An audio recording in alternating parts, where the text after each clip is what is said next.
My neighbor has been mowing his lawn for 12 hours straight. I just figured out the horrifying reason why.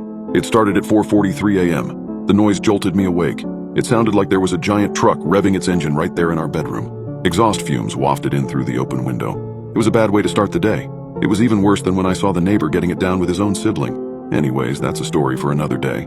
"What is that?" moaned my wife. We'd both slept poorly, because our daughter had crawled into our bed at 1 a.m. and kept kicking us in the face until we were both half hanging off the bed while she snored away. "Start of the apocalypse," I groaned. "Go back to sleep." "No way can I sleep through that racket," said Vanessa. She rolled out of bed and shut the window. That helped a little, but it still sounded like war out there. She pulled the curtains back and looked through the window. "It's the fucking neighbor, mowing his lawn, before the sun is up. We need to have a heart-to-heart with him. Let him know that's not okay." Keegan, our daughter, woke up crying. "Guess that's that," I muttered, getting out of bed myself. "I'll go talk to him after some coffee." "Bring me some too," said Vanessa. "Papa, bring me some Smarties," said Keegan. No Smarties for breakfast.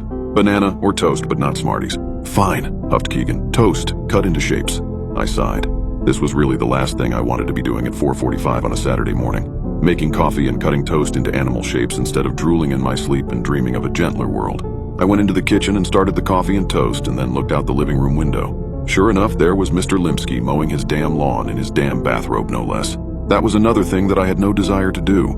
Get into it with him about this, or really talk to him about anything ever beyond a friendly wave and a howdy neighbor. By the time I was awake enough to form a coherent thought, it was almost 6 o'clock and I had consumed 4 cups of coffee. Mr. Limsky was still at it, which was strange because his yard isn't very big at all.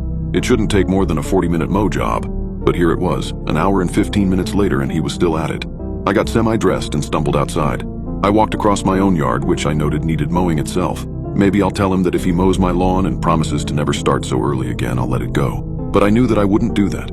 I was a coward. As I got closer, I observed with some confusion that his lawn was already mowed. He was going over it a second time now. I walked up to our property line, denoted by the contrast between mowed and unmowed grass, and started waving my hands in the air, waiting for Mr. Limsky to notice me. He never did. He just stared straight ahead and kept pushing the mower. "Hey!" I shouted, but it was no good. I could barely hear myself, and so I knew that he wouldn't be able to hear me from across the lawn right behind the lawnmower. God damn it. I walked across his yard until I was right behind him. "Hey!" Nothing. I tapped on his shoulder. Nothing. He just kept pushing the lawnmower onward over the already mowed lawn. I didn't know what to do. "I'll catch him after he finishes, I guess. He's in the zone." I shrugged and was getting ready to turn back to my house when I saw a trickle of what was presumably urine run down his bare leg. Jesus. I went back to my house and opened the door.